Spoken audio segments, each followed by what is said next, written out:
Queremos darles la bienvenida a Conciencia Sin Barreras, que es esta institución donde estamos, que creamos con mi esposo hace 45, 50 años por allá.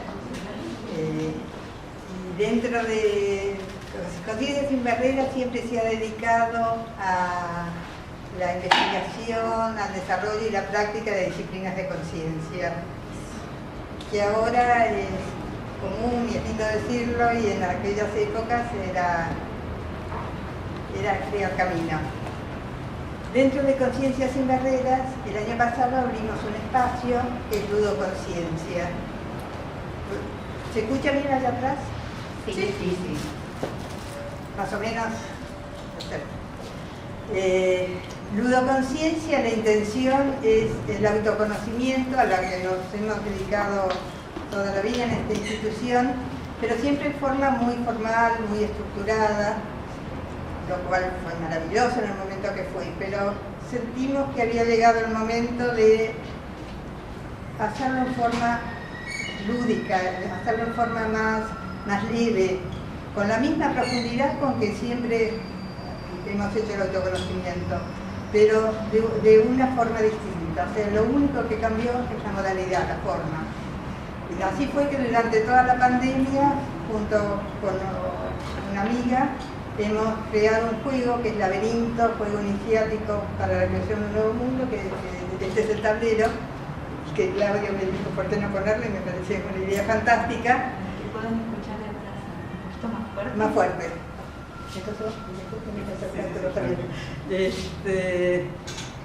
Y hoy tenemos el gran gusto y la gran alegría de recibir a Claudio Arloaín, un amigo también de muchos años. Estamos esperando también a Livia Garcén, que tiene que llegar en cualquier momento. Y bueno, le doy la bienvenida a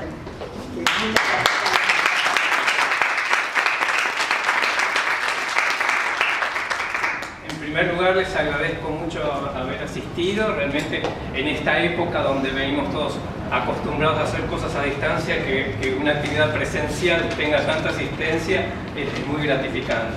Y por supuesto agradecerle a Ana Inés la invitación en esta casa tan querida y donde hemos pasado experiencias juntos tan importantes. Y el tema además, que coincidentemente ella y otras personas venimos desarrollando al mismo tiempo, se viene una onda lúdica impresionante. Y a su vez me siento muy honrado de tenerlo aquí a Luis Abadi, porque para mí es una de las personas que más focaliza dentro de su profesión y su forma de ser la incorporación de lo lúdico. Gracias.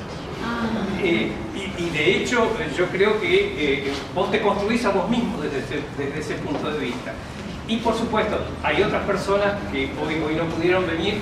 Por ejemplo, la hija de mi socia, Violeta Cincioni, que es una gran artista, hace instalaciones totalmente lúdicas. No sé si alguno de ustedes asistió alguna vez a una instalación de ella, pero es muy gratificante ver este tema de volver a lo infantil en el buen sentido de la palabra. También creo que no vino una gran amiga mía, Viviana Arce, que se dedica al tarot y a las runas. Es una genia total. Y hola, les presento a mi socia Lilia García.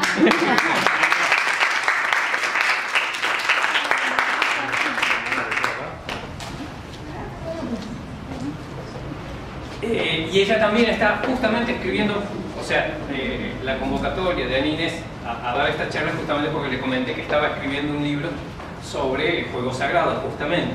Y esta amiga está escribiendo un libro también sobre juegos, pero el enfoque de ella no es tanto a los juegos tradicionales. Hoy vamos a focalizarnos más en los juegos tradicionales, y ella está más en lo participativo y en los juegos de autoconocimiento también. Pero, por ejemplo, ella ahora está asociando la rayuela con las runas y con el árbol de la vida. Entonces está superponiendo, entonces es un trabajo muy interesante. Y bueno, un poco vamos a tratar de que sea dinámico e interactivo, así que, porque muchas de estas cosas son intuitivas. Entonces, quizás conviene que nos volvamos a la infancia todos, ¿no? Jesús dice en los evangelios, en uno de sus sermones, dijo: nadie va a entrar al reino de los cielos si antes no vuelve a ser niño. Entonces, qué importante es esto, es la calidad y la cualidad del ser niño, de lo infantil, con lo que nosotros, lo lúdico habitualmente se asocia con los niños. Vamos a ver que no es tan cierto. Pero bueno, la pregunta que les hago a ustedes: ¿qué atributos tienen los niños y niñas que vamos perdiendo con la edad? Que a medida que somos adultos vamos perdiendo esos atributos. La inocencia, la espontaneidad, la libertad. no tiene juicios. ¿Qué otra cosa? La curiosidad. Vive el aquí y el ahora. ¿La qué? Vive el aquí y el ahora. El aquí y el ahora. Creatividad. Se enojan, se desenojan al rato. Porque son espontáneos y porque sus emociones están a flor de piel. Sí, sí. Entonces, ¿por qué a veces decimos de alguna persona es inmaduro, es infantil, es un niño? No juegues, hagamos cosas serias. Porque hay como un mandato que cuando crecemos, o sea, yo cumplo 56 años, en mi generación, ese mandato está cuando creces, como que reírte, mi mamá siempre me dice, no puedes ser tan chiquilina, y me marca por eso. Porque yo vivo viendo la vida y trato de disfrutarla y subo a la calecita, por ejemplo, me gusta, ¿entendés? Habitualmente eso tiene que ver también con todas las culturas, y hay lo que se llaman ritos de paso, es decir, de una edad a la otra, de un evento social al otro, pero forma parte de lo culturalmente impuesto. Claro. Porque si, por ejemplo, fuéramos alguna tribu que todavía no haya tenido mucho contacto con la cultura occidental, lo cual es difícil, en el Amazonas o en África, encontraríamos que su conducta de adultos para nosotros es infantil. Claro. Que tiene también mucho que ver con las etiquetas que pone incluso la ciencia, ¿no? El síndrome de atención dispersa. Bueno, se ha estudiado que en los pueblos originarios todos padecen de síndrome de atención dispersa. ¿Por qué? Porque es necesario para la supervivencia en su hábitat. Es decir, no tienen una mente lógica como la que tenemos los occidentales porque no han sido culturizados desde el punto de vista occidental. Entonces tenemos que abrir un poco más la cabeza y ver que esos atributos que nosotros consideramos favorables de los niños, lo que le asignamos a los adultos desde una manera negativa no es lo que hacen los niños. Porque habitualmente uno decimos, es un inmaduro. Con respecto a la responsabilidad, es porque es irresponsable. Entonces asignamos infancia con irresponsabilidad, y no es cierto. El niño es muy responsable. Y ahí venimos también con una clasificación de los juegos, donde mucha gente asigna que el juego no es serio. O sea, una separación de cosas serias y de cosas lúdicas, como si fueran dos cosas separadas. Y esto evidentemente, los que han elaborado esto, o las personas en general, porque especialmente en estos momentos hay como una idolatría a la ciencia. Entonces, lo que se dice en los canales de televisión, en los documentales, y lo que se dice entre todos, está asignado porque es científico o no es científico. Entonces, si la ciencia nos dice que el chico que el chico juega y que no es algo serio, es porque se olvidaron cuando eran niños. El niño es muy responsable de su propia realidad. Todavía no tiene asignado lo que los adultos le van a decir que es responsabilidad y de qué cosas tiene que preocuparse. Pero, por ejemplo, los juegos de los niños son serios. Mamá, no te puedo hablar porque soy un dragón y si abro la boca sale fuego. Y nosotros, dejate de jugar y venía a tomar la leche. Entonces le cortamos ese tren de juego. Y es muy importante porque yo creo que justamente esta onda que decimos que hay ahora con el tema de lo lúdico, incluso para los adultos, un poco impulsado también por los videojuegos, ¿sí? Porque después vamos a ver cómo se puede aprovechar esta onda de los videojuegos para volver a traer los juegos tradicionales y volver a interactuar con el niño que llevamos dentro. Los videojuegos aportan su elemento lúdico en una sociedad donde la realidad está muy presionada externamente, entonces hay una necesidad de fuga hacia otros tipos de realidades impresionantes. Pero a su vez yo creo que, al menos desde el punto de vista de la astrología, la era de Acuario es un poco eso, dejar la era de Piscis, de lo lógico, racional, encasillamiento en cosas que supuestamente son serias, en seccionamiento de experiencias para pasar a algo mucho más blando y mucho más sutil como es el mundo de los juegos y por lo tanto acercarnos al mundo de los niños. Pero otro tema que hay que contemplar es que cuando separamos lo lúdico de lo serio, estamos asignándonos cosas que, sin embargo, es contradictorio, porque hablamos, no, fulanito vive de que juega la bolsa. Putin y Biden están haciendo juegos de guerra. Entonces, hay un tema lúdico mal aplicado, mal entendido, pero que de alguna manera se aplica, especialmente después de la década de 1950, cuando se empiezan a desarrollar las teorías de juegos desde el punto de vista científico. Entonces, que hasta ahora fracasaron todos. Porque nadie pudo predecir qué pasaba en la bolsa, nadie pudo predecir qué sucede en caso de una guerra, las cosas no son tal cual las matemáticas nos pueden llegar a decir, que es muy interesante, como vamos a ver el tema de las matemáticas. Entonces, bueno, estamos en presencia de lo lúdico, especialmente con los niños. Y casualmente, desde hace 30 años nos dedicamos con Lilia a la geobiología. Uno de los factores que me llevó a decidirme a dedicarme a la geobiología fue, antes de conocer a Lilia, un viaje que hice unos meses antes a Córdoba, a Villa Cura Brocheta, que es mi lugar de recarga de energía en aquella época. Y justamente venía de tener unas experiencias, de tener un sueño que de alguna manera me orientaba hacia el tema de la geobiología, y otra fue estando meditando en una de las barrancas que da sobre el río Panaolma. Esa meditación fue interrumpida y no fue interrumpida, fue continuada por unos chicos jugando. Y esos chicos jugando era una hermana y su hermanito, y la nena, yo desde arriba los veía, ellos estaban en la playita del río, y la nena con un palito había dibujado el plano de una casa. La nena tendría unos 8 años más o menos, y el nene tendría unos 6, 5. Y me quedé fascinado viendo esa capacidad de representación y de visualización y de la dinámica de la casa. Porque en un momento el hermanito atraviesa una de las paredes y la hermana le dice: entraste por la ventana. ¿Qué estás haciendo? Entonces es fantástico la realidad que ellos construyen. Pero hay algo muy importante.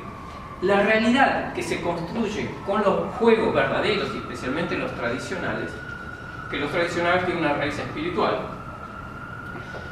No todos, no generalices, Claudio. No todos tienen una raíz espiritual. Pero la mayoría de los que han llegado a nosotros trabajan de una manera que la realidad cotidiana no se interrumpe.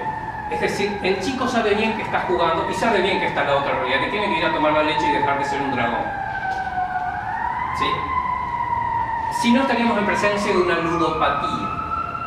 Las personas que son enfermas por el juego, que no saben distinguir, que destruyen su vida cotidiana porque se dedican a las apuestas o a las maquinitas o a los videojuegos, están padeciendo una ludopatía, es decir, no saben separar las dos realidades.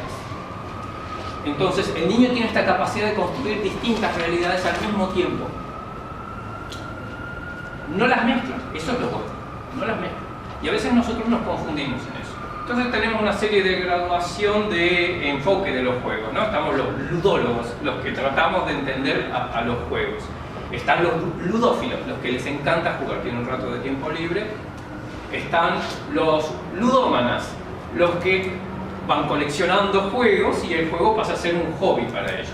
Pero ojo que es importante también que el hobby tenga su espacio, tenga su tiempo y no perjudique a la vida cotidiana, por decirlo así, a la otra realidad. Y después están los ludópatas, donde ya realmente están enfermos porque no saben separar las dos realidades. Y que pasó mucho en algo, lamentablemente, eso produjo un corte. En la década del 90, veo que hay gente muy joven, pero bueno, les cuento para los más jóvenes, en la década del 90 estuvo muy de moda el tema de los juegos de rol.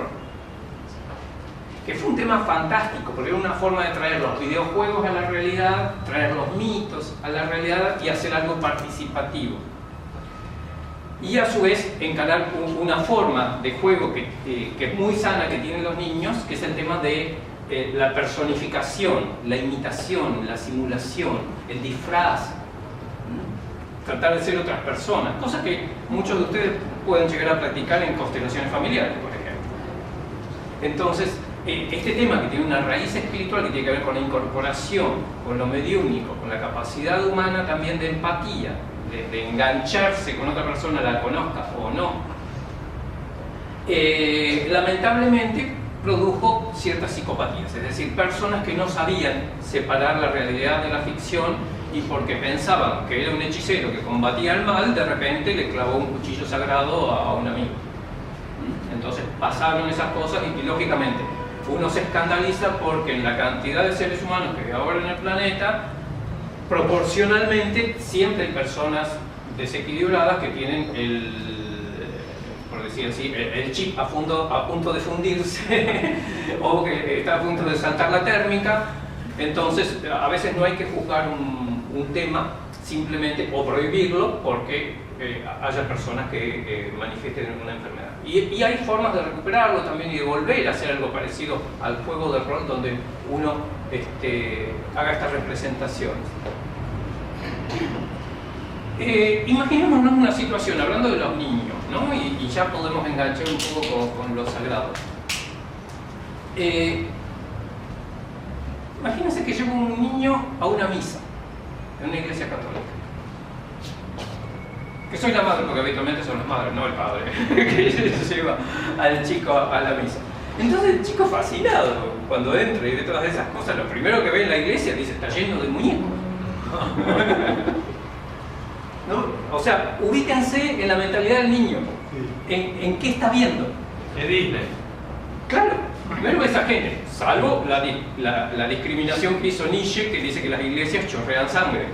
Pero más bueno, dramático, por eso, un Disney dramático. Claro, sí. Los chicos son niños, entonces sí. lo ves por primera vez, es como una inocencia total. Claro, igual los chicos ahora ven todos estos dibujos de estos animes japoneses donde la sangre, cortar cabeza es cosa de todos los días, así que al contrario yo creo que se fascinarían más, ¿no? Ver las Disney es más violento a veces también. Claro, bueno, ahí vamos a otro tema también. Disney era Rosa Cruz. Entonces muchos juegos y muchas cosas para niños fueron manejados. Rosa Cruz, claro. Rosa Cruz. Entonces muchos temas esotéricos fueron incorporados porque era la forma pedagógica que ellos pensaban que funcionaba mejor para formar la personalidad de los chicos. Y tan mal no salimos, no sé. Pero volviendo al tema de la misa, lo siguiente que va a ver el chico durante la misa es que hay un señor que está jugando a las casitas, donde agarró una mesa, le puso un mantel, trajo un plato, trajo unas galletitas, y una copa. Claro, si la madre no le explica, el chico no, y si le explica, menos va a entender. Y el chico tiene razón. Ese señor está jugando.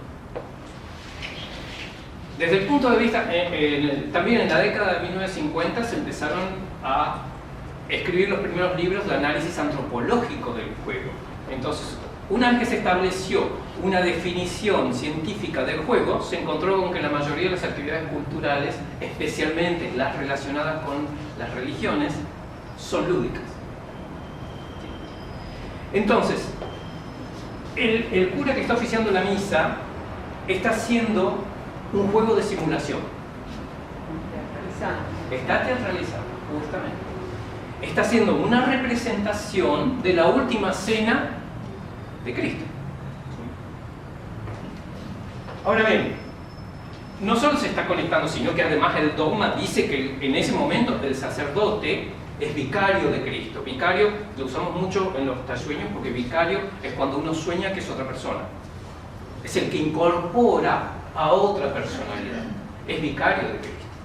Es más, cuando se habla de la transustanciación del vino en la sangre de Cristo, el dogma dice que es cierto y es verdad y no se puede dudar de eso.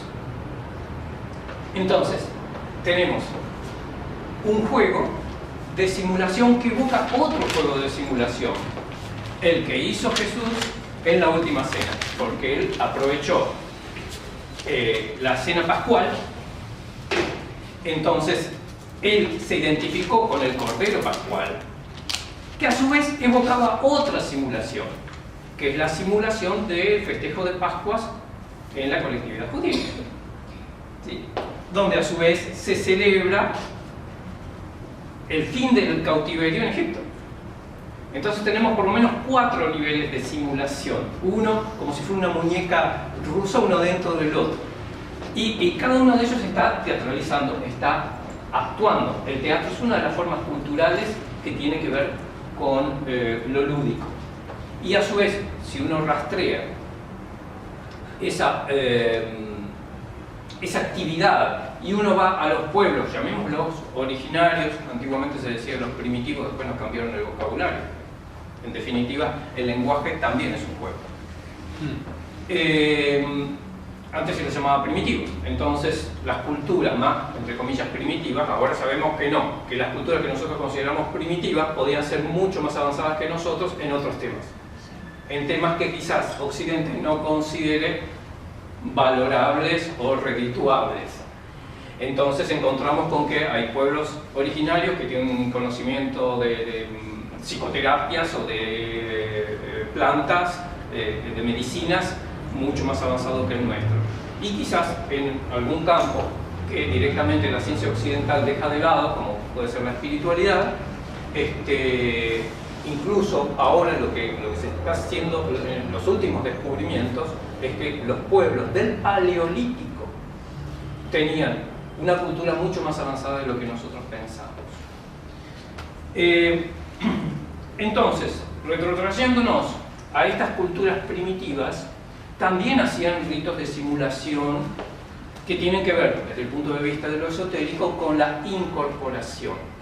Es decir, de hecho tenemos un montón de festividades en distintas culturas y en distintas religiones donde las personas representan el rol o de los muertos o de las divinidades. Por ejemplo, en carnaval. En carnaval, cuando ustedes van al norte, van a encontrar que alguien personaliza al supai, o si ustedes quieren al rey momo, depende de la cultura, y esa persona está habilitada para hacer lo que quiera, para molestar a los demás. Es muy sano. Lo que se está haciendo es romper el lazo social estricto que rige durante todo el año.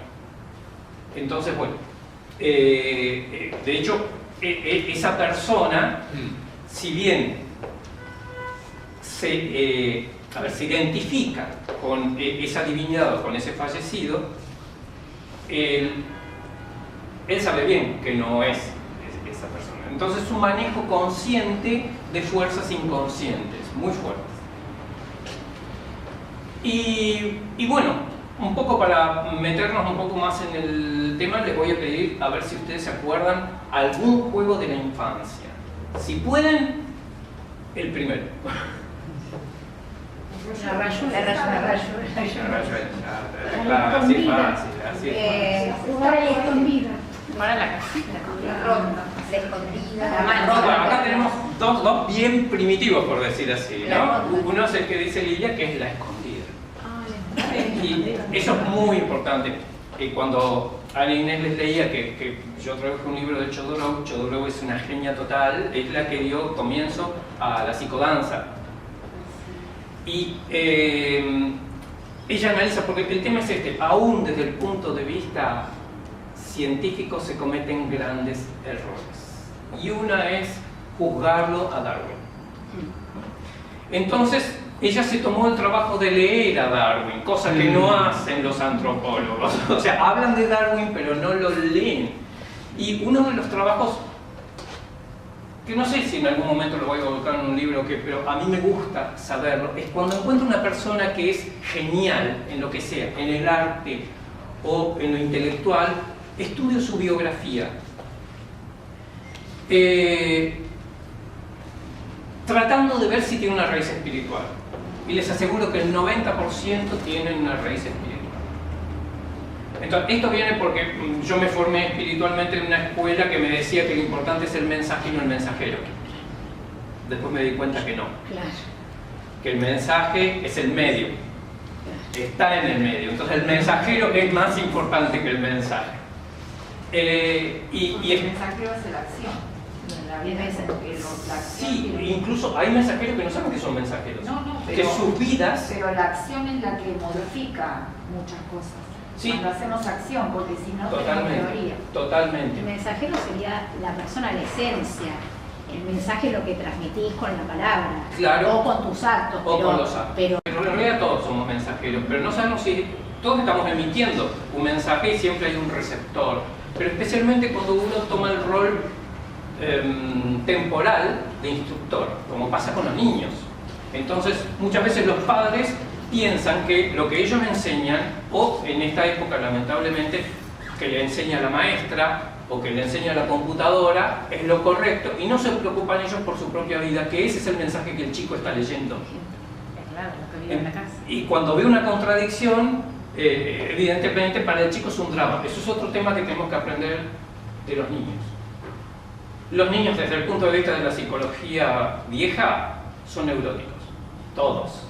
Es decir, todo está amplificado, todo está exagerado, porque están aprendiendo, que es algo que los adultos hemos olvidado un poquito. Porque y ahí estaba alguien hablando. con el límite. Claro, y ahí está el tema de la sorpresa, ¿no? que hablaban recién, de esa necesidad de uno de no perder la capacidad de asombro.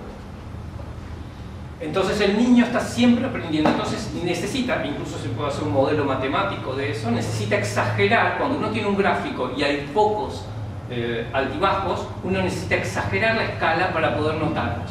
Y eso es lo que hace el chico. Entonces el chico cuando se lastima es un drama terrible el dolor, cuando no le hablan es un drama terrible, cuando se equivoca es un drama terrible. Y lo cree.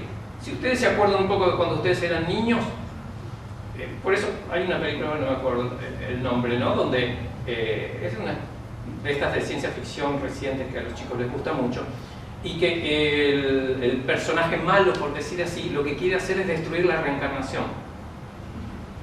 Porque él dice, no hay nada peor que volver a ser niño. Porque él se acuerda justamente de los aspectos negativos, de lo que sufrió cuando era niño y de lo que le cuesta a un espíritu cuando, dicen las escuelas espiritualistas, cuando encarna, de ese sacrificio.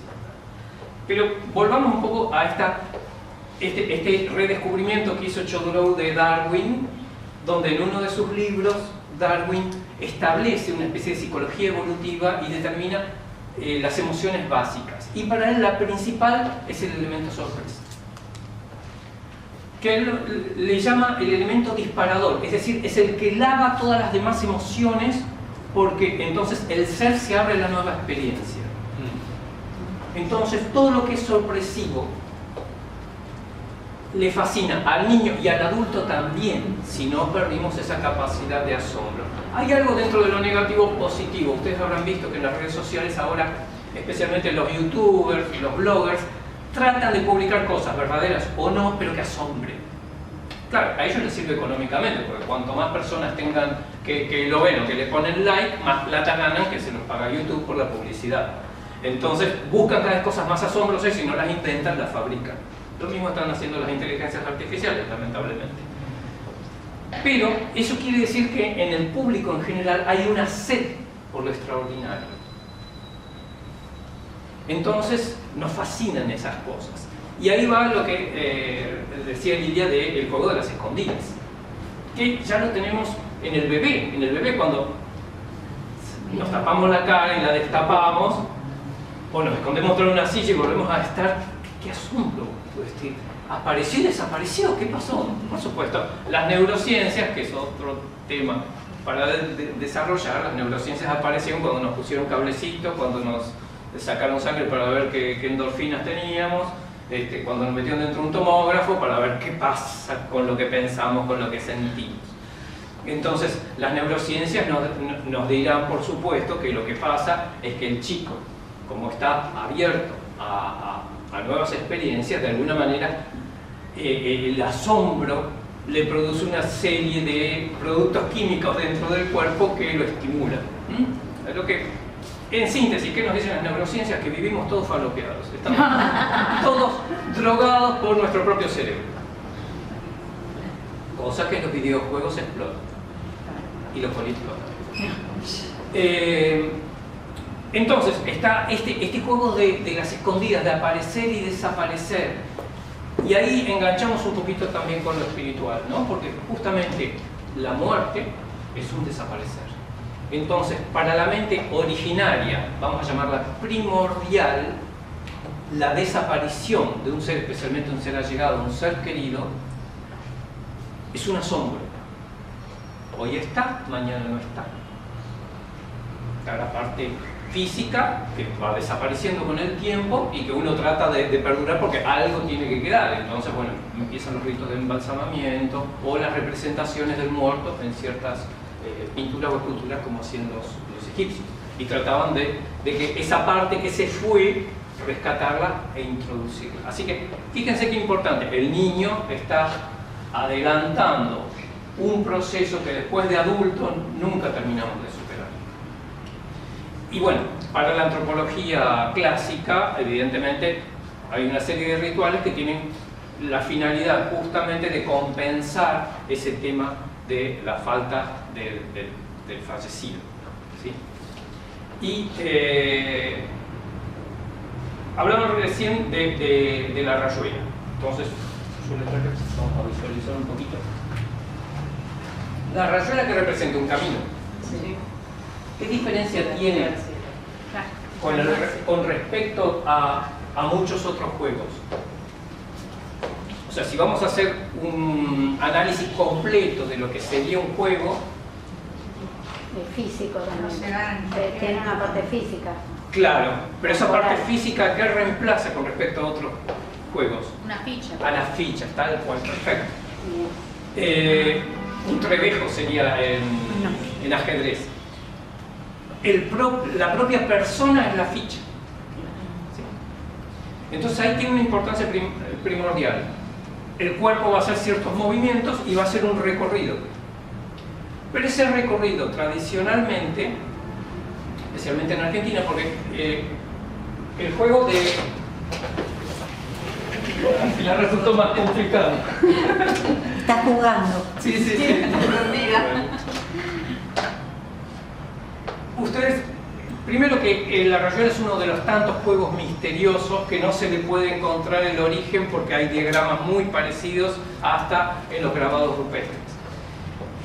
Y a su vez aparecen todas las culturas. Entonces es muy difícil comprobar cómo entró esto que en antropología se llama difusionismo, cómo llegó a América, cómo llegó a las islas del Pacífico, no se sabe.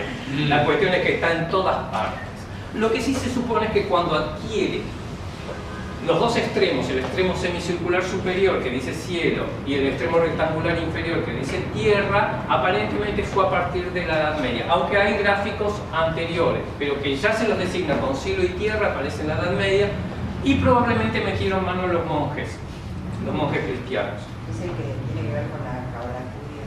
Sí, ahí fue contemporáneo prácticamente, porque no nos olvidemos que hubo una época dorada. Después de la destrucción de Alejandría, la biblioteca de Alejandría fue destruida varias veces. La última vez la hicieron los cristianos. Entonces, cuando ya quedó totalmente destruido, el conocimiento científico, filosófico, exotérico y esotérico pasó a Bagdad. Y los musulmanes fueron los encargados de distribuir todo ese conocimiento que venía de los griegos, de los romanos y de los preislámicos a otros sectores del continente y llega a España, a la España mozárabe, que fue un momento de oro directamente en el siglo XII, donde convivían las tres religiones abrámicas en total paz, tranquilidad y compartían conocimientos. Y a su vez fue la cuna, especialmente en Toledo, de las traducciones y de las interpretaciones que se hacían, especialmente cuando llegaron los textos gnósticos, que fueron compartidos por las tres religiones. Entonces los textos gnósticos, que eran heréticos para las tres religiones, sin embargo, los sabios de aquel momento los tradujeron y muchas veces se codificó. Entonces, si bien podemos hablar de, por ejemplo, hablábamos recién de la misa, ¿no? Los teólogos saben bien lo que representa la misa y el simbolismo, y a su vez el simbolismo espiritual de eso. Entonces hay como un conocimiento oculto, latente y codificado, ¿sí? Entonces, la pregunta que les hago es: ¿por qué alguien ocultaría un conocimiento? Porque en las religiones hay dos niveles. Un nivel que es transmitido al pueblo, que es el nivel exotérico. El nivel esotérico es el nivel poderoso que tiene que ver con la transformación personal interior del hombre, y ese no es transmitido por la mayoría de las religiones. Por eso están esos dos niveles. Yo tengo una... Sí. Sí, volviendo a que somos niños creadores de realidad, y podemos crear una realidad que nos guste habitar, y esa realidad no les gusta a los que tienen la información y el poder, ¿De acuerdo? nos van a invitar a crear otra realidad, porque ellos saben que somos todos creadores de realidad. Entonces nos van a invitar a crear una realidad donde el juego donde el juego que creamos todos juntos, el poder del juego esté en un lugar. El juego en el sentido... Exacto. Juego Es un juego que estamos jugando, Venga, sí. pero- Tiempo solo unido a la pelota. Juego político. Claro, Por eso bueno, las reglas del bueno, juego no te las no te las cuentan para que vos juegues la realidad que otros crean a través de los medios, a Tal través cual, de para los que- libros, a través de la biblioteca. Para no modificar, para que no te modifique socialmente tu juego, el juego que vos querés jugar. Yo quiero jugar un juego, estoy en un grupo, quiero jugar un juego. Si yo lo quiero jugar sola, porque quiero poner mis reglas, porque yo tengo una creencia o tengo un sentimiento, y los demás están, diríamos, soy docente, ¿no? Estarían moldeados, ¿no? Sí. Por lo que es esta social, yo quiero fuera socialmente de este Claro. juego, porque incluso los niños, los chicos no me van a incluir, porque los chicos en realidad siempre dicen los chicos, ay, este chico es malo. No, los chicos no son malos, los chicos son naturalmente, son su esencia. Entonces ellos necesitan, en esta rapidez que tienen en el juego, si enganchas, no es que ellos no te enganchan porque no te quieren, porque ellos están, como vos decías, en esta fantasía de su juego, que si vos no te enganchás, si yo soy el ladrón y el dragón, como vos decías, y vos no te enganchás conmigo, es como que no estás viviendo mi realidad, y entonces quedo fuera del juego social. Claro, Entonces, es una... yo me lo te quedas fuera. Lo que estás diciendo es uno de las características, de los atributos que hacen un juego, que es el tema de reglas aceptadas por los que participan del juego. Si no se acepta la regla, Si no te aceptan la regla, quedas afuera. con lo cual también tiene su complicación. Pero yendo un poco a la mentalidad de estos sabios, imagínense en España, los rabinos cabalistas, los monjes cristianos, los imanes musulmanes, juntos en una mesa decidiendo: vamos a codificar este conocimiento y lo vamos a meter en un juego. Piensen ustedes, especialmente les hablo a las docentes, que la mayoría de los juegos infantiles tradicionales, no los inventados después de Piaget, sino los tradicionales, tienen mínimo 300 años de antigüedad. De ahí para atrás. Quiere decir que hay una forma de transmisión del conocimiento que el juego pasa todos los filtros, aunque evoluciona. Y no se puede controlar. Sí, el juego del No se puede dragón. controlar, por eso hay algunos juegos que no tienen raíz espiritual. A ver, Anton Pirulero. ¿Conocen la historia de Anton Pirulero? sí. Ah, no, el juego. A ver, alguien que me cante Anton Pirulero. Aldón pirulero, cada cual tiene su juego. El que no, una prenda tendrá. Guitarra. Terrible. Y hay alguien que tiene el poder en este Claro, mundo. Anton Pirul era un asesino en el sur de Francia. Él pescó a la señora siéndole infiel, y como en muchas épocas de la historia de la cultura occidental, la que paga es la mujer.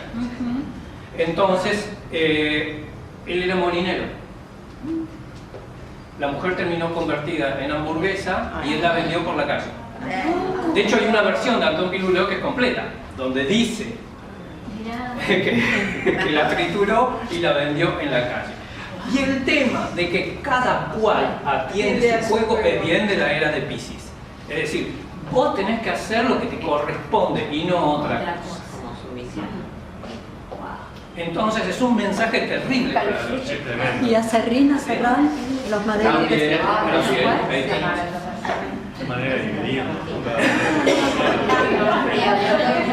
Pero hay otros juegos más santos, como el de la oca, por ejemplo. Sí, bueno, después hay otros que sí que fueron codificados. Bueno, pero me estoy yendo por las ramas, vamos un poco al tema de la rayuela. La rayuela entonces que es un camino. Sí. Que después quien haya sido, porque acá hay otra cosa para tener en cuenta. Muchas veces uno piensa, incluso hay grandes autores como René Guénon, que lo sostienen, que las tradiciones espirituales son algo dado y fijo, y no.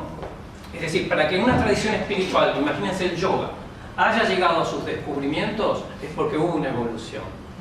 Y nada impide que siga evolucionando. Entonces, hay juegos que han ido cambiando lentamente, han pasado de mano en mano, han pasado por manos musulmanas, por manos cristianas, por manos hinduistas, y han sido transformados. Porque cada cultura adopta el juego. La rayuela no es igual, con Lili y con Julio hemos visto en Cuba unas rayuelas totalmente distintas de las nuestras. Cada cultura lo adopta a sus circunstancias y justamente a lo que ha querido transmitir el sabio que metió mano. ¿Sí? Entonces hoy usa otra categoría que es el ludógrafo. El ludógrafo es el que escribe el juego. Y que por lo general se apoya en un juego tradicional anterior. Les recomiendo mucho la película argentina El Inventor de Juegos, que es fantástica, que fue filmada en la República de los Niños, con capital canadiense, porque cuando ustedes vean la calidad de la película es impresionante. Y los actores son actores de primer nivel, argentinos y canadienses. Y uno de los mensajes de esa película es que al final el niño, teóricamente, bueno, el niño al final descubre que el juego es su propia vida. Claro. Sí. El inventor de los juegos. El inventor de los juegos, sí, es fantástico. El inventor de juegos. De juegos, sí. El inventor. El libro también, pero a veces el libro no es tan... Gráfico. Es como que el director de la película le agregó algunos temas más interesantes, que a veces pasa incluso, que hay películas que le agregan, el que filma, le agrega cosas que no están en el libro porque las entiende. Lo ideal es que esté el autor junto con el Guionista. El guionista, perdón, gracias. Entonces, bueno, decimos que es un camino, habitualmente se pone el número, uno, ¿sabes? Un centenario. Es un juego, ¿no? Entonces, bueno, tenemos distintas versiones. Una de las más conocidas en Argentina es la que forma como un árbol, ¿no? Hola. Hola.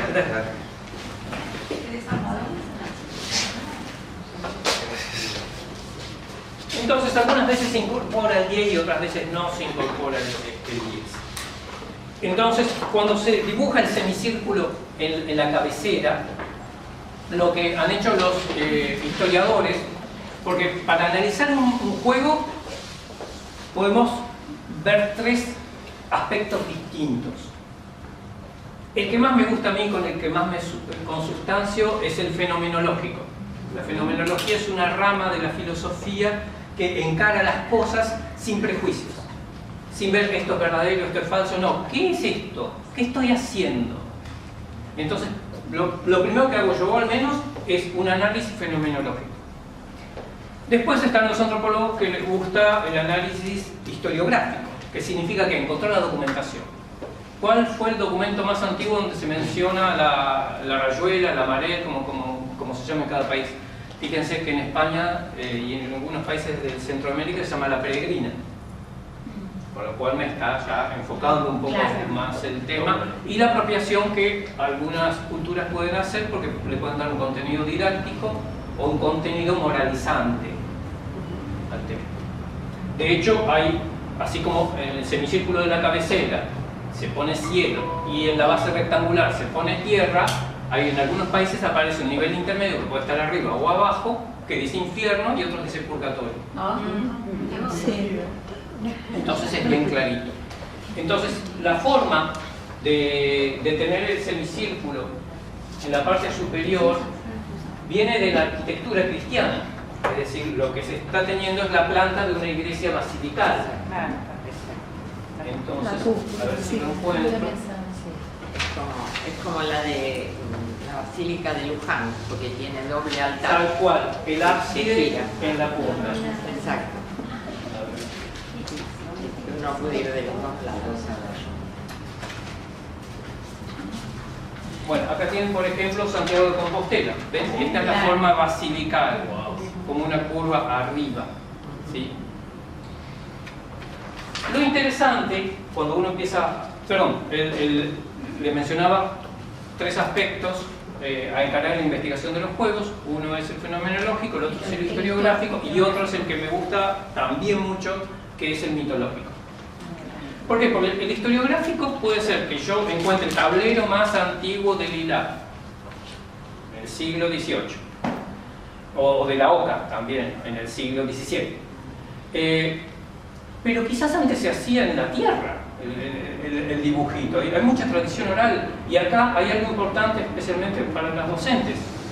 Hasta hace, no sé, 40 años, la transmisión de los juegos tradicionales, de las rondas, de los cantos infantiles, era oral.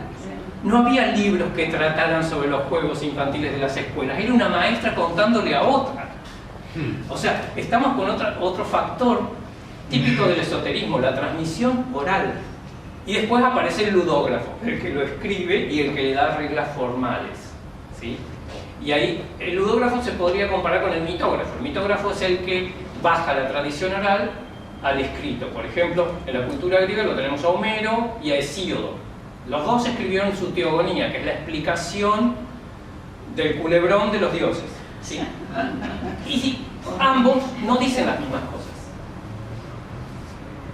Es común cuando una tradición oral se plasma, es común que haya diferencias en el relato, ¿no? Especialmente. Pasa lo mismo, por ejemplo, si ustedes ven una Biblia católica, está muy el tema de la correlación, es decir, en qué cosas coincide cada evangelio entre sí con el Antiguo Testamento. Pero pocas hablan de las diferencias. Y los 4 evangelistas son contradictorios.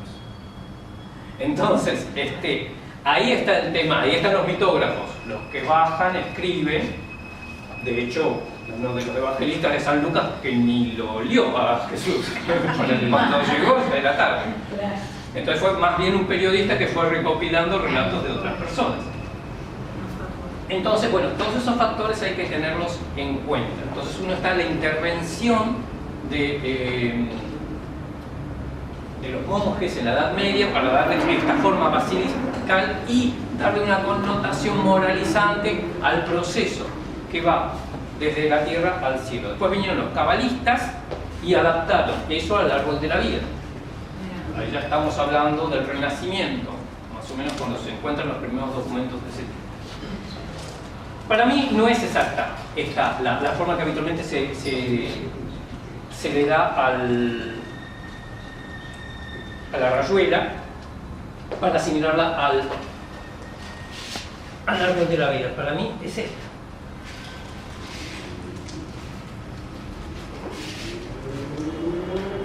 y el semicírculo. ¿Y la nuestra es así? Hay una versión de esta y hay una versión muy interesante. Ustedes saben que en los países Que van a mover las fichas. Esta es la Claro, sí. Ya me dan ganas de meter mano. Igual en los números es independiente. Sí. Lo que es importante y trascendente acá son dos cosas. Esto que sería el camino, que en otra versión de la rayuela, que si quieren después la armamos, son 7 escalones. Y por lo tanto tiene que ver con los chakras. Y tiene que ver con los 7 cielos que hay que atravesar. Por ejemplo, en Mahoma cuando asciende a los cielos, atraviesa 7 cielos que están regidos por planetas. Entonces se va, son 7 los astros visibles, se va subiendo desde la Tierra. La Tierra es independiente de este camino. Este es el camino espiritual, lo que en la tradición se llama ascesis, o ascesis si quieren ustedes. Es el trabajo interior para ascender. Y hay otra cosa muy interesante que lo vamos a encontrar en otros juegos tradicionales. Por encima de la etapa final, esté acá o esté acá, está el semicírculo del cielo, que está más allá de lo que yo puedo alcanzar. Entonces hay muchos juegos donde la casilla que yo tengo que ocupar a veces es excedida en la numeración, como pasa en el Lila, que en realidad se llama Jiankaupar, donde no me debo pasar, no debo entrar en una zona muy espiritual. Pero lo más interesante de pasar al cuerpo, de este juego donde la ficha es la misma persona, es el movimiento que hace el cuerpo. ¿Sí? En primer lugar, en Argentina mucho no se usa, pero en otros países se usa el tejo primero. Ajá. O sea, el tejo, que es El de la ustedes- playa. el de la playa, el de las bochas, todo tiene raíz en el mismo juego. Claro. Entonces, el tejo es algo que tira el jugador y al que tiene que ir alcanzando. El lenguaje de Teilhard de Chardin es el punto omega. Es mi meta, es lo que me tironea, es la zanahoria delante del carro para el burro. Es decir, algo que no vamos a alcanzar y está allá, y que hay que arrimar. ¿No? Cuando jugábamos a la arrimada, ya sea la bolita o con las figuritas, por lo menos acercarnos lo más posible. Entonces primero se tira esa ficha y uno tiene que llegar siguiendo las normas que están aceptadas por los jugadores. Igual la rayuela tiene algo muy interesante. Es muy común ver jugarlo en solitario. Entonces pasa a ser un juego de destreza, donde uno se desafía a sí mismo, donde el competidor es uno mismo y es un trabajo de superación. Entonces fíjense, tenemos movimientos de contracción y movimientos de expansión. ¿Cómo es la vida? Que también se ven con el cuerpo, porque los unitarios hay que saltarlos con un pie. Tal cual. Nosotros con ambos pies. Los españoles lo llaman un juego a pie cojo. Ah, sí. ¿Sí? Los juegos más completos establecen qué pie hay que usar. Ah, Donde en el primero se usa uno de los pies, derecho o izquierdo, en el siguiente tiene que ser el otro, después se abre, después viene otro, otra vez, después se abre, y en algunos que a veces al final hay dos de contracción, lo interesante es que el último, o el último y el anteúltimo, son los dos pies juntos. En una casilla sola, pero los dos pies juntos. Entonces, ¿de qué me está hablando? De lateralización. O sea, ahora esto lo podemos convertir, o sea, en Kabbalah podemos hablar de la columna de la severidad y la columna de la compasión, Hakim y Boaz, Ida y Pingala en el lenguaje oriental. Pero podemos modernizarnos un poco y hablar de hemisferios cerebrales. Entonces el lado derecho del cuerpo está regido por el hemisferio izquierdo, que es el más intuitivo, en promedio, y el lado izquierdo del cuerpo está regido por el hemisferio derecho, que es el más racional en general. Los zurdos somos medio raros, ¿no? Tenemos los centros todos intercambiados. Pero bueno, entonces, este juego de primero una pierna, para lo que está, este juego de una pierna y la otra está especialmente en los países anglosajones, donde la rayuela se llama hopscotch. Entonces primero trabajo con un hemisferio cerebral, después trabajo con el otro, me expando, vuelvo a trabajar con uno, vuelvo a trabajar con el otro, y después al final me contraigo y llego a un equilibrio. Y después me relajo.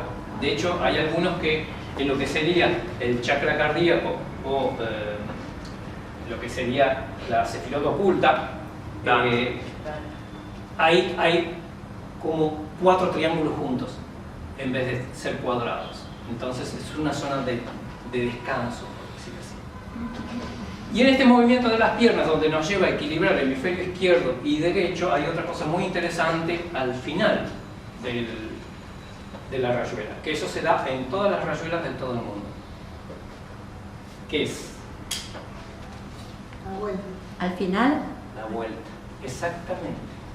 ¿Cómo? Si esto exotéricamente es el trabajo de un fiel de cualquiera de las 3 religiones, o más todavía, en su ascenso hacia el cielo, ¿qué quiere decir que vuelve? ¡Ah, caramba! Me afloró algo esotérico. Y esto, sí. Claro. Yo tengo una pregunta Sí. básica. ¿Cuál es la distinción entre esotérico y exotérico?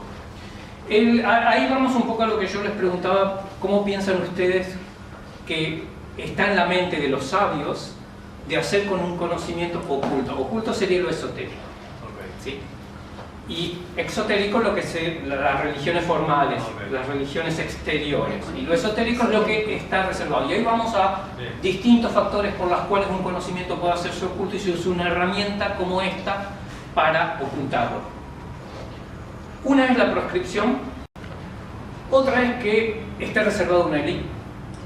Entonces yo tengo miedo de que esto llegue a nivel popular, entonces lo codifico y lo oculto, ¿sí?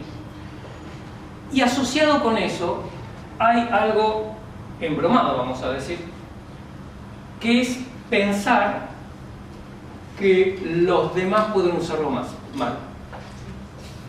¿Más o mal? Mal. No. Podía ser también que no quieren que lo usen Sí, más sí. que yo, qué sé yo. Dentro del tema de los centros cerebrales, yo soy, como buen zurdo, tengo alguna dislexia por ahí. No. Entonces sí, mal. Mal. Pero esas dislexias nunca son casuales. Entonces,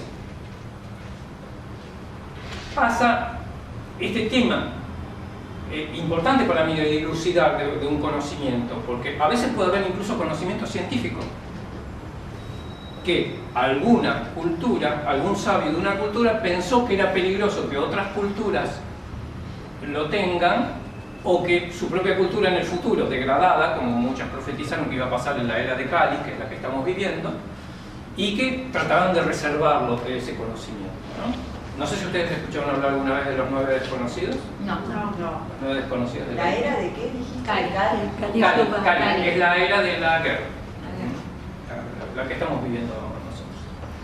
Los 9 desconocidos vienen del reino de Asoka, en la India, siglo II a.C., creo. Asoka aparentemente encontró en una caverna un rey muy culto, igual que Alfonso X, por ejemplo, que es el que codificó los juegos, volcó los juegos tradicionales en la Edad Media. Que se llamaba Alfonso el Sabio. Por algo. sí. Y Asoka encontró en una caverna las armas milenarias que habían usado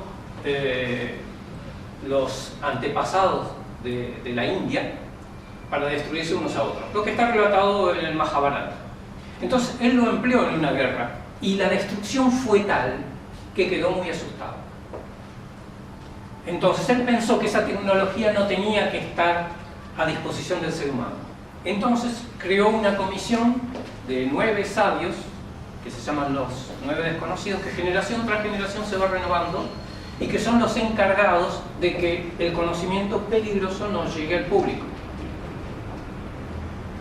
Eso lo van a ver, por ejemplo, en la película El hombre que conocía el infinito, porque una de las teorías conspirativas es que los 9 desconocidos envenenaron a Ramanujan. Me haces acordar del Señor de los Anillos, que de alguna manera también ahí, ¿no? Se Bueno. reparten ciertos anillos y solo ellos. Ahí vamos a muchas cosas que nosotros no sabemos y que está dentro de las biografías de los mensajeros. Fíjense que Rudolf Steiner hace mucho hincapié en la palabra biografía, en lo que es biografía, la vida de las personas. Tolkien era un iniciado y a su vez era profesor lingüista. Entonces, cuando empezamos a estudiar quién era Tolkien y por qué impactan tanto estas películas o estos libros, ¿sí? Lo mismo pasa con Alicia en el País de las Maravillas. Lewis Carroll, que no era el nombre verdadero de él, era un gran matemático y lógico. ¿Sí? Y a su vez, si uno empieza a buscar un poco más profundo, encuentran que eran teólogos que eran sumamente creyentes. Entonces, detrás de lo que para nosotros es lúdico y para los chicos hay un montón de conocimientos que como adultos podemos decodificar y que al chico le llegan a nivel inconsciente. Ahí vamos a otro tema. Para mí hay un paralelo total entre lo lúdico y lo onírico. Lo lúdico y lo onírico, lo de los sueños. El lenguaje es prácticamente el mismo. Y dentro de las teorías junguianas, en la psicología transpersonal, encontramos muchos puntos en contacto, especialmente el trabajo con arquetipos. Entonces, el sueño, aunque nosotros no lo interpretemos igual, tiene el efecto en nosotros. Que a veces cuando es mal manejado o no superado, queda ahí dando vueltas. Y lo mismo pasa con el juego. El juego, aunque uno no lo decodifique, igual tiene efecto en la formación de los niños. Y me acordé de otra canción perversa. Y esto viene aquí porque con Guille y Julio estuvimos en Aviñón. En el puente de Aviñón. Todos bailan. Y vos haces lo que se te indica hacer. Y yo también. Sí, y me gusta porque es lo que estoy haciendo y no puedo hacer otra cosa. Sí, quedo encasillado en lo que estoy viendo que estoy haciendo. Por suerte el puente de Aviñón se cayó. Pero bueno. Era la cuestión en la era de Piscis de identificarse con el trabajo que uno hacía, ¿no? Especialmente las lavanderas. Las lavanderas bajaban del puente, hay unas escaleras, en lo que quedó el puente hay unas escaleras que bajan hasta el río. Sí. Porque había un montón de actividades que se hacían en el puente. Entonces, tenemos ese tema de lo oculto y ahí, no te quise pedir prestado, pero yo traje una maqueta, me hice, del Dreidel. ¿Sí? ¿Así no trajeron la perinola? La perinola, sí. Bueno. Lo había pedido a Julio. Hay una caja de los niños.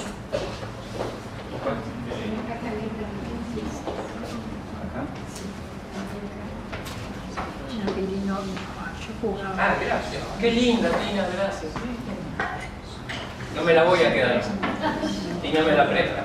Esta es la perinola. ¿Sí? La perinola es un desarrollo de los romanos a partir del Dreidel. ¿De los romanos? Sí, a partir del Dreidel de los judíos. Curiosamente, se lo robaron sin saber lo que significaba. Entonces, como ustedes habrán visto alguna vez, se hace una especie de pozo donde se pone o plata o golosinas, en el caso del Dreidel son golosinas. Y dice, toma todo, pon dos, toma uno, todos ponen, toma dos, pon... Bueno, todo esto es porque los romanos le agregaron el toma dos y pon dos al Dreidel original.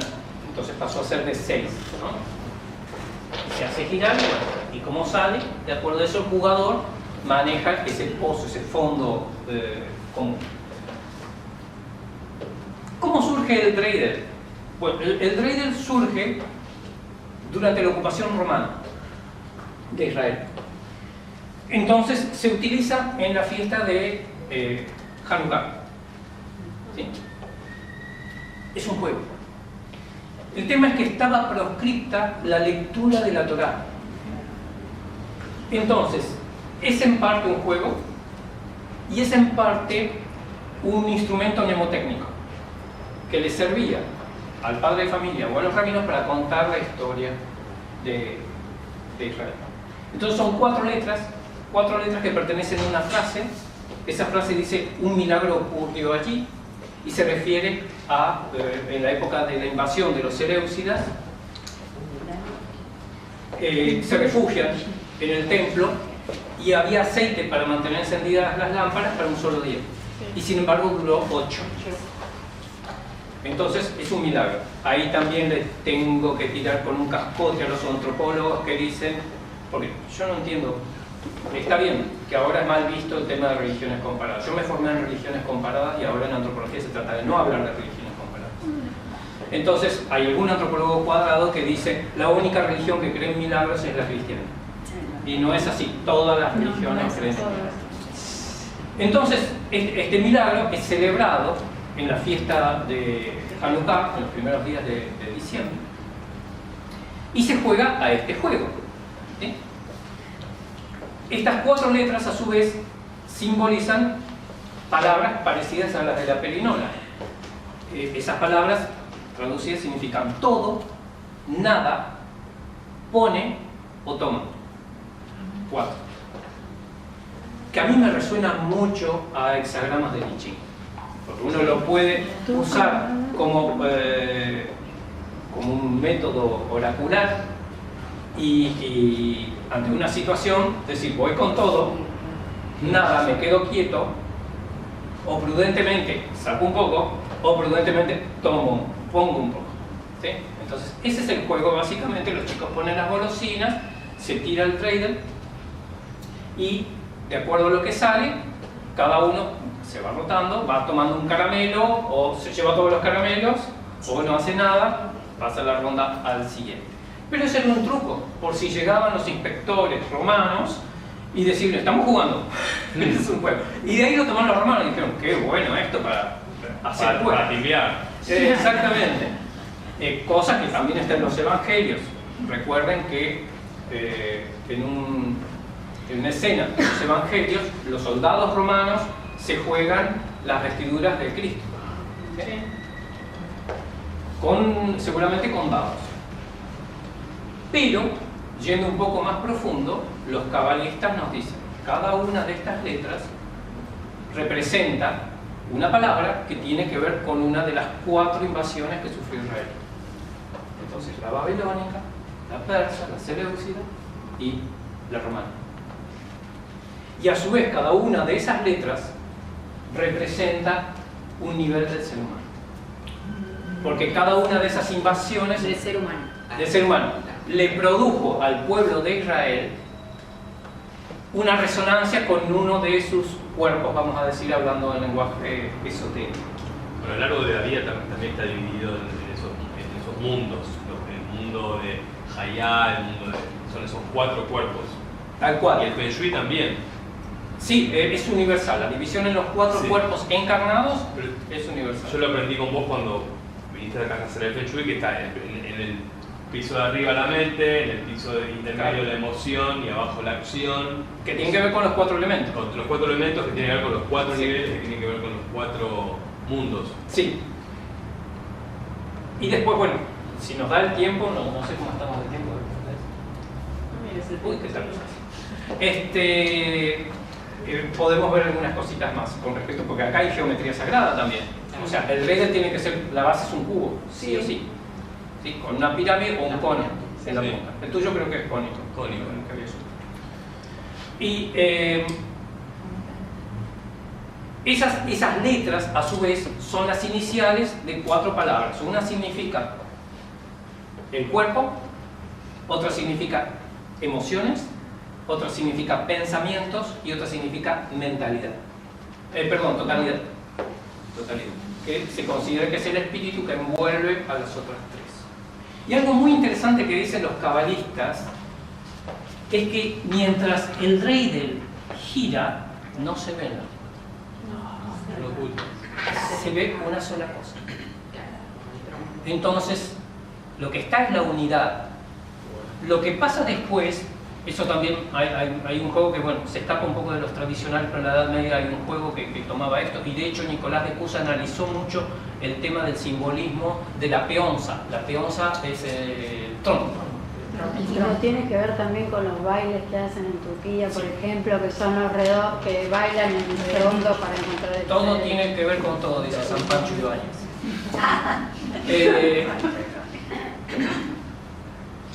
Incluso en física cuántica se habla de colapso de la función de onda. Es decir, una partícula subatómica no tiene identidad hasta que la observamos. Y ahí viene algo muy interesante, que si nos da tiempo podemos hablar un poco del azar y de este intercambio a través de la sincronicidad con el universo, que es en lo que se basan incluso los juegos actuales. Es decir, lo que me va a salir en el dado o lo que me va a salir en el supuesto azar tiene que ver con lo que yo tengo que aprender y todo lo que pasa en mi vida, pero todo es cuestión de conciencia. Por eso me congratulo mucho de que Ana Inés haya pensado en esta línea de trabajo que es la ludoconsciencia, porque todo depende de la conciencia. Como decíamos recién, un juego igual que un sueño puede modificarnos inconscientemente. Una vez que yo conozco qué estoy haciendo, paso a otro nivel, que podría ser el análisis de los sueños. Y los sueños tienen otro nivel, que es el sueño lúcido, que es cuando en el sueño puedo darme cuenta que estoy soñando y manejar las dos realidades al mismo tiempo, como hacen los chicos con los juegos. Entonces, ese nivel de conciencia es lo que va a hacer en que en nuestras vidas todos nosotros estamos jugando lo que se llaman juegos finitos, juegos que tienen un objetivo y juegos que de alguna manera sabemos las reglas pero no las tenemos muy claras. ¿Cuál es la diferencia del nivel de conciencia? Imaginémonos un juego completo, un juego con tablero, un juego con fichas, donde está el jugador. Si yo no tengo conciencia de que estoy participando de un juego finito, soy una ficha. Buenísimo. Claro, sí, qué buen ejemplo. Si adquiero un poco más de conciencia, ya soy el jugador. Y si adquiero la superconciencia, paso a ser el inventor del juego. Creador. Soy el creador. Yo establezco las reglas. Y yo las manejo. Y esto que hablamos, que suena muy esotérico, no piensan que es tan esotérico. Lean algún libro, incluso puede ser una novela escrita por un campeón de ajedrez. Ellos creen mucho en estas cosas y filosofean mucho con estos y acusan mucho de que en los campeonatos la telepatía es lo que más influye sobre ellos. Porque ahí también yo no estoy de acuerdo con muchos antropólogos que clasifican los juegos de azar y de estrategia. Siempre hay una cuestión de azar en todo, porque podemos definir el azar como lo que desconocemos. Entonces, de alguna manera, por más que mi mente, por más que sea una Deep Blue, la gran computadora que empezó a ganarle a los seres humanos al ajedrez, evalúe todas las posibilidades de estrategia, de movimiento que pueda hacer el otro puede hacer una sorpresa para desarticularme y por lo tanto pasa a ser como un elemento de azar, porque el azar en definitiva es lo desconocido. Entonces, perdón, ¿cómo se llama la película esa que está en Netflix de la jugadora de ajedrez que ve todo como en la o sea, hay una novela muy buena. Gambito de Dama. Es excelente. Gambito de Dama. Hay una muy buena novela que no me acuerdo la autora, se llama El 8, que es sobre el simbolismo del ajedrez de Carlomagno. Bueno, entonces estábamos con este tema. Así que el tema de lo sagrado, considerado como aquello que nosotros imbuimos de poder por atribuirle una capacidad de darnos trascendencia, está en los juegos tradicionales, al menos en muchos juegos tradicionales. ¿Hay algún otro? ¿Alguien mencionó las rondas? ¿No? Las rondas son danzas circulares. Son las antiguas danzas circulares. biodanza, bueno. Y incluso algunas rondas que pueden parecer crueles pertenecen a distintos rituales que las culturas primordiales siguen practicando. El patoñato. ¿Cómo es el patoñato? Nunca. Que es el que pierde, digamos, al medio y le cantan la canción claro, del bueno. pato de la laguna. Eso es perfecto. Son ritos de exposición. Es muy interesante porque esos... estoy tratando de acordarme de otro juego. ¿Cómo era? Déjenla sola, solita y sola. Son ritos de exposición. Es alguien de la comunidad pasa al medio. En realidad es para evaluar si esa persona tiene capacidades de conducción. Si vence otra de las emociones que Darwin decía que son fundamentales pero que son impuestas culturalmente, que es la vergüenza. La frustración también puede entrar, ¿no? La frustración está en otro juego. ¿Cuál era el otro de Darwin? El otro principio de Darwin que dijiste, La sorpresa. No pidas que me acuerde de los 7. No. Martín Pescador. Claro. Es un rito de paso. Te dejaré pasar. Vamos al análisis fenomenológico. ¿Ustedes conocen al Martín Pescador? ¿Alguna vez vieron uno o fotografiaron uno? Sí. Es hermoso. Es un pájaro azul. Sí, lo van a ver por lo general o en los puentes o sobre las alcantarillas de la ruta, mirando hacia el arroyito. Porque él desde ahí tiene un punto privilegiado y ve pasar a los peces. Martín Pescador, ¿me dejará pasar? La farolera sería otro. ¿Cómo? La farolera. La farolera también. La farolera, si quieren, después les escribo una novela sobre la farolera. Bueno, este es un rito de paso, el Martín Pescador pasará, pero el último quedará. Tiene que ver con los ritos de iniciación, directamente, ¿no? Que a veces suelen ser fuertes. En el caso de la masonería incluye las dos cosas: exposición, porque incluso lo desvisten a la persona, cosa que está en otra película también fabulosa, El Cristal Oscuro o El Cristal Encantado, que es una película de Jim Henson, otro iniciado esotérico espectacular. El Cristal Encantado. El Cristal Encantado, sí. Que también hay una parte donde dentro del ritual se les viste al ser al cual teóricamente actuó mal. Y también dentro del ritual masónico, aparte de tener un ajedrezado en el piso, está el tema de, decíamos, de la exposición y el ritual de paso, que también en algunas cofradías universitarias estadounidenses lo habrán visto en alguna película, que es al que le pegan palos mientras tiene que pasar por donde están todos los demás y le van pegando para que sufra bien. Como los casamientos. Sí, bueno, hemos desvirtuado un poco esas cosas, pero justamente eso es a lo que les anticipé de que descubrieron los que diseñan videojuegos, de las cosas que nos emocionan. Entonces, bueno, está el tema del vértigo, por ejemplo, que también eso se ha explotado mucho en los deportes de riesgo. Es decir, son juegos que nos exacerban. Los juegos de competencia se llevaron al extremo porque se descubrió que eso activa la adrenalina. Y al público. Sí, totalmente. Eso es la sensación de masa, lo que ellos llaman épico. Nosotros habitualmente lo épico lo consideramos que lo épico tenía que ver con las guerras. Bueno, lo que han descubierto los diseñadores de videojuegos es que lo épico tiene que ver con sentirse que uno representa a mucho más que uno. Entonces uno hace una acción épica. Entonces se analiza el éxito de un videojuego que se llama Warcraft justamente por eso, porque el que juega ese videojuego siente que representa a la humanidad. Como que está en el inconsciente colectivo. Claro, pero se explota eso, se explota. En realidad uno lee los libros de los diseñadores de videojuegos y para ellos está todo bien.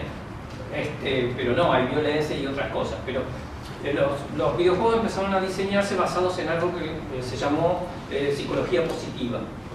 Después se le llamó psicología del bienestar, que es ver las cosas que nos hacen sentir bien o realizados.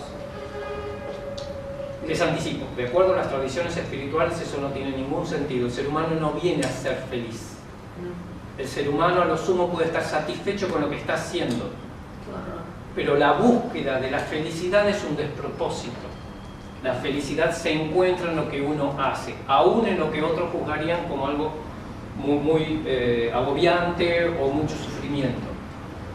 Entonces, dentro del esoterismo, este tema de la búsqueda de la felicidad, que después vienen las neurociencias a nutrir a los diseñadores de videojuegos, pasa el concepto de flow, por ejemplo, que es el de fluir, que se considera el mejor estado del ser, pero en base a que nos metieron en un tomógrafo, nos pusieron cablecitos, nos analizaron la sangre, vieron que lo mejor primero fue la dopamina, que es la que nos pone tontos, la serotonina, la que pum para arriba, la oxitocina, todos queremos a todos, Entonces, y así sucesivamente. La adrenalina, que es buena, la acetilcolina, por ejemplo, que es cuando uno hace movimientos fuertes, uno se siente bien, uno hace ejercicio, y todo eso ha sido explotado. Ese es el tema. Estamos siendo fichas, no estamos siendo jugadores. Entonces esta gente estudia todo eso y piensan que están haciendo un bien, porque dicen, la realidad exterior es una porquería, entonces tiene que haber hablan incluso en estos términos en los congresos de ellos, tiene que haber una migración de la realidad cotidiana a la realidad virtual. Y ahí viene los coreanos que inventaron el metaverso, que según ellos hasta ahora fracasó, que es el mundo alternativo que viviríamos todos. Los argentinos de metaverso ya tenemos un mundo ya. No hay problema. No sé si ya son 7:30, 8 menos 20. 8 menos 20. ¿Quieren que hablemos de algún otro juego? Alguien me habló de la farole. Justo. Bueno, yo quiero el lila, que vos lo nombraste un par de veces. ¿Cómo se juega? ¿Cómo es? Wait a moment, please. El lila es un juego de origen indio que en Occidente se lo conoce como serpientes y escaleras. Los ingleses le dieron ese nombre comercial, pero su origen es totalmente religioso para la India.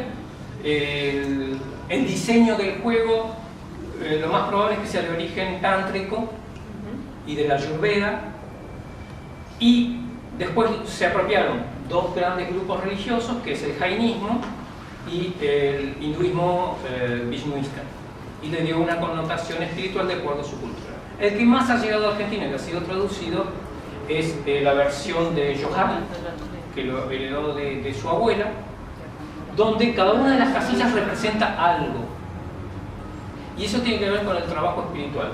Son 8 niveles. Ahí hay otro tema, los juegos de tablero tienen muchísima información en sus tableros. El tablero significa el campo de juego, y el campo de juego es el campo de nuestra acción. En el Mahabharata, en la sección del Bhagavad Gita, el cual esto tiene mucho que ver, se habla del cetra. El cetra es el conocedor del campo. Entonces el conocedor del juego, del tablero, es el que sabe cómo jugar, el que realmente se focaliza como jugador. De hecho, para jugar al lila se usa un dado en el cual interviene el azar a través de la sincronicidad. Lógicamente, los ludólogos no les interesa porque esto, según ellos, es puro azar, no tiene nada que ver. Pero cuando uno lo hace con conciencia, como se puede hacer con el polvo del laberinto, como se puede hacer con el encantamiento del sueño, ¿no? Era el de Argüelles. Sí. Son juegos contemporáneos en el cual uno tiene que focalizarse en lo que está haciendo y cada movimiento está representando cosas. Entonces, ahí empezamos a trabajar con una sincronicidad de ida y vuelta. Y yo les digo por experiencia propia, cuando ustedes empiezan a jugar a juegos como el lila, con conciencia, la realidad externa se modifica. Lógicamente los psicólogos van a decir, no, eso es porque le estás prestando sería atención. Sería una expresión del inconsciente, o sea, a través nuestro estamos expresando ahí lo que ya sabemos por dentro. Y es muy interesante hacerlo participativo en el sentido de que haya uno o más compañeros, y se dice que cuando uno completó el juego y lo completó bien, puede elegir reencarnar, empezar de nuevo, o ayudarlo al otro. Qué bueno. Ahí sería el rol del guía. Años eso. Se estaba usando hace unos años para hacer en cumpleaños. ¿En cumpleaños? Sí. Bueno, ¿Tiene fichas, tiene dados? ¿Cómo tiene un dado? No, lo que propone Johari es que se elija una valoria, una prenda personal que lo identifique a uno. Y uno focalizarse que esa ficha es uno. Y a partir de ahí empieza todo un recorrido parecido al de la Oca. Muchos dicen que el origen de esto es la Oca, porque hubo una ida y vuelta entre Oriente y Occidente a través de los monjes evangelizadores. Entonces tenemos escaleras que son las que nos llevan a ascender rápidamente cuando aplicamos un sentido a nuestras vidas, un determinado sentido, y serpientes que nos llevan de nuevo para abajo. Con lo cual hay un montón de enseñanzas. Esto no hay ningún saber que esté garantizado.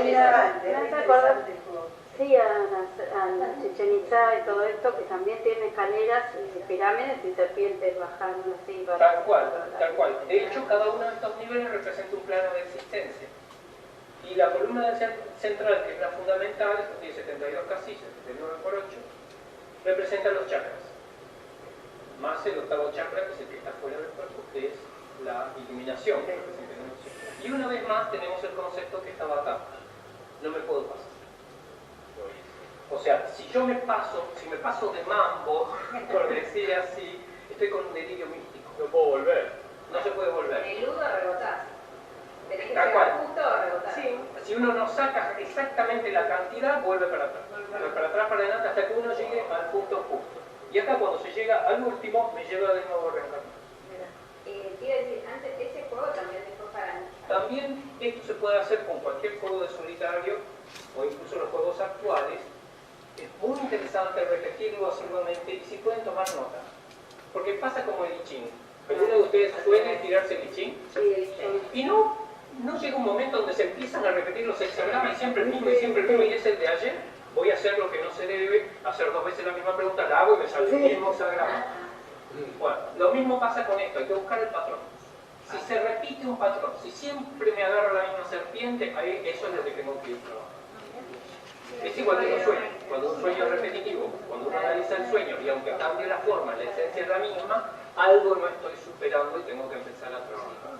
Entonces, cuando se repite un patrón en un sistema oracular o en un juego, y yo voy anotando porque lo estoy haciendo conscientemente que se repitió, hay que prestarle atención. Claro, sí. Yo pensaba, no digo, ¿estaré jugando solo cuando esté jugando solo? No sé. No, me haces acordar de lo que decían. O otra cosa, o como yo soy el creador, ¿no? Justamente. Nunca estamos solos. Nunca se juega solo. Uno nunca juega solo. Hay algo muy interesante dentro de las imágenes del juego, donde en el texto del libro de los muertos que está en las tumbas egipcias, hay una parte donde habitualmente está el muerto jugando en un tablero que se llama Senet, jugando con la divinidad. Pero hay otras partes donde está él jugando y delante no hay nadie. En el mismo juego no hay nadie. Es el todo. O él con el mismo. O con el mismo. Pero en definitiva, los charrúas, por ejemplo, tienen una expresión muy linda. No tiene nada que ver con juegos, pero tiene que ver con esto de los pueblos primordiales y este trabajo con los muertos. Los charrúas dicen: nadie toma mate solo. Porque el mate se usaba justamente en las ceremonias del fallecimiento de las personas. Y hablando de sistemas oraculares, ya que lo hice, lo voy a mostrar. Nuestro primer oráculo. El sapito come coco. Está genial. El sapito come coco. Donde es un juego, uno le pregunta. Primero hay que hacerlo de nuevo cada vez que se hace una consulta. Porque es el de la Margarita, deshojando Margarita. También, Paninoni en definitiva, ¿no? Pero bueno, hay un montón de otros juegos. Encima primero tenés que saber de origami para hacer el juego. Ahí tenemos otros juegos, o sea, son varios juegos incorporados. Claro. El origami tiene todo un mensaje, porque uno puede crear infinitas formas, pero siempre es una hoja de papel. Y cuadrada. Cómo se puede transformar una hoja de papel. Es la totalidad, siempre está la unidad, es lo mismo que nos enseñaba el trader. Siempre está la unidad. La forma se lo doy, o el tangram. Siempre es una unidad, tengo que usar todas las fichas porque la unidad no se puede romper. Y con eso puedo formar la variedad que ustedes quieran. Y yo estoy creando. Exactamente. Y es más, si ustedes despliegan este origami, es un mandala. ¿Eh? Entonces, ¿qué se hacía? Se le preguntaba al compañero. Primero había que ver qué consulta se hacía. Y se escribían las respuestas. La totalidad son 8 respuestas. Entonces se le preguntaba un número del 1 al 10, entonces 1, 2, 3, 4, 5, 6, o color, lo que sí. También, en realidad si uno quiere que funcione el azar como corresponde con sincronicidad, uno tiene que hacer que el que tiene el aparato, el dispositivo, vaya haciéndolo y uno le dice basta, y ahí lo corta. Que también es la regla que sirve para que en los videojuegos el azar sea realmente azar. Pero no sé si ustedes saben que en los videojuegos no hay azar, no hay forma de que una computadora imite el azar. Se usa una función que se llama random, que es pseudo aleatoria. que utiliza algoritmos para eso, pero no es un azar de variables.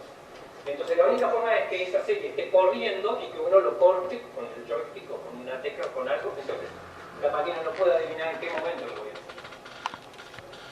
hacer. Entonces lo mismo pasa con esto. Entonces se abre, hay 8 posibilidades, dentro de esas 8 posibilidades, al abrirse una de esas da 4, entonces uno elige 4. ¿Alguien quiere hacer la prueba? No tenemos ningún quejado. Pero ¿qué hay que hacer? No, yo les explico.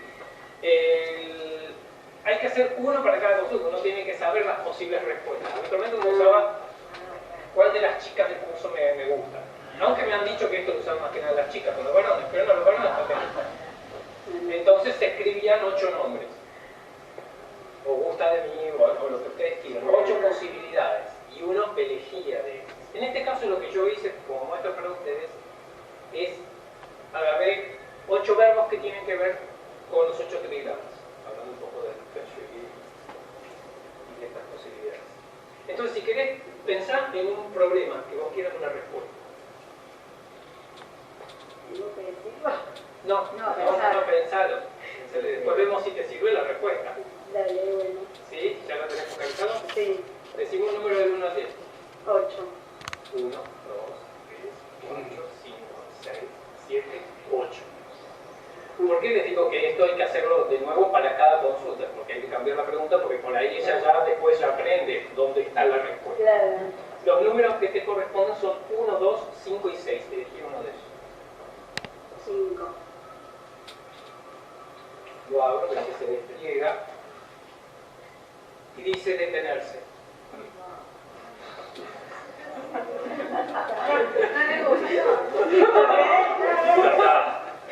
Ahora quedé muy mal. Quedé con el trompo. No, bueno.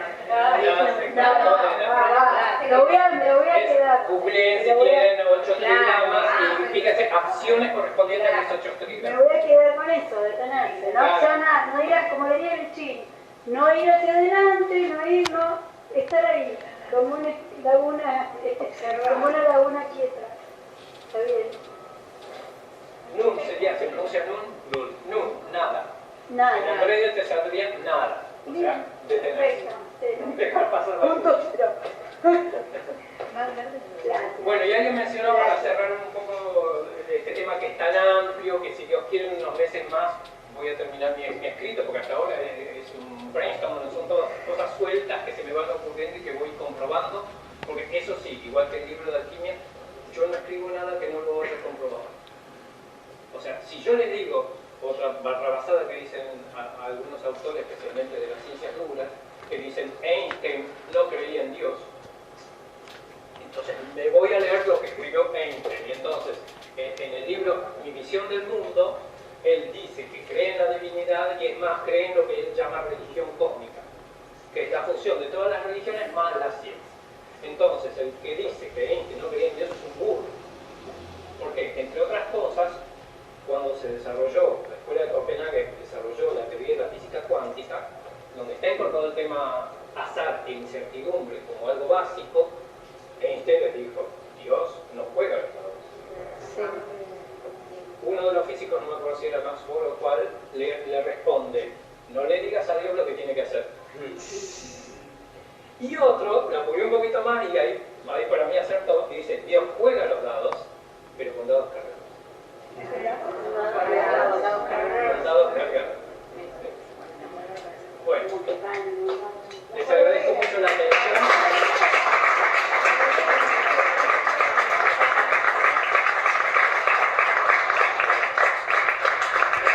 Espero que vean los juegos de distinta manera, los juegos tradicionales, los juegos viejos, los juegos nuevos, los deportes, evalúen todo, porque, a ver, el árbol de la Sefirot tiene 22 caminos que representan las letras hebreas. El tarot tiene 22 arcanos mayores. La cancha de fútbol tiene 22 jugadores.